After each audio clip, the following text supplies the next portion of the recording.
প্রিয় দর্শক আসসালামু আলাইকুম। আজকের রেসিপি নিরামিষ আলু পটলের ডালনা বা রসা।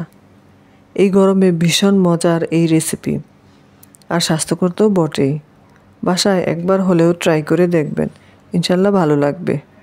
আর কথা না বাড়িয়ে চলে যাই মূল রান্নায়। এর জন্য আমি কড়াইতে দিয়ে দিলাম 2 টেবিল চামচ সরিষার তেল। তেলটা গরম হয়ে আসলে এর মধ্যে দিয়ে দিব আগে থেকে কেটে রাখা পটল। এবার দিয়ে দেব হাফ টেবিল চামচ হলুদ গুঁড়ো ও স্বাদমতো লবণ। এখন আমি পটলগুলোকে নেড়েচেড়ে ভেজে নিচ্ছি।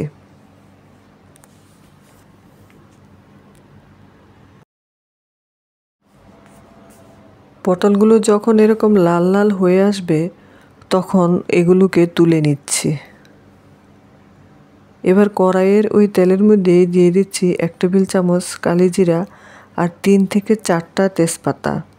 এবার এগুলোকে সামান্য একটু ভেজে দিয়ে দেব আগে থেকে কেটে রাখা আলু। আমি এখানে 2টো আলু নিয়েছি। আলুগুলো হালকা লাল হয়ে আসলে দিয়ে দেব হাফ টেবিল চামচ রসুন বাটা। এবার এগুলোকে একটু ভেজে নিব যেন রসুনের কাঁচা গন্ধটা না থাকে। এবার দিয়ে দিচ্ছি 2টো টমেটো কুচি। এবার আলু ও টমেটোকে ভেজে নিতে হবে। আলু ও টমেটো যখন এরকম লাল হয়ে আসবে তখন এর মধ্যে দিয়ে দেব অল্প একটু লবণ ও চিনি। লবণ ও চিনি দিয়ে ভাজা ভাজা করে নিতে হবে। এবার দিয়ে দেব হাফ টেবিল চামচ হলুদ গুঁড়ো, 1 টেবিল চামচ লাল মরিচের গুঁড়ো, হাফ টেবিল চামচ ধনে গুঁড়ো ও হাফ টেবিল চামচ জিরার গুঁড়ো।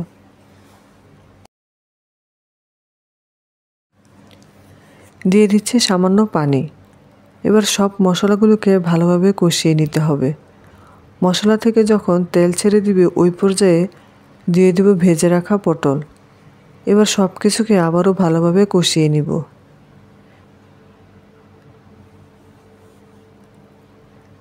এখন এখানে আমি 2 কাপ পানি দিয়ে 10 মিনিটের মতো রান্না করব।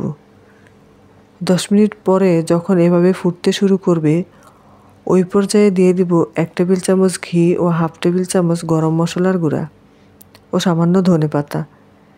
এবার নেড়েচেড়ে সব কিছুকে মিশিয়ে নিব। মিডিয়াম লো হিটে আমি আবারও 5 মিনিট রান্না করব। এবার আমার আলু পটলের ডালনা রেডি হয়ে গেছে। দেখতেই পাচ্ছেন কতটা সুন্দর লাগছে। ভাত কিংবা রুটির সাথে এটা খেতে ভীষণ ভালো লাগবে।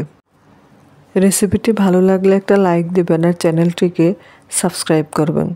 এতক্ষণ পাশে থাকার জন্য ধন্যবাদ সবাইকে। আল্লাহ হাফেজ।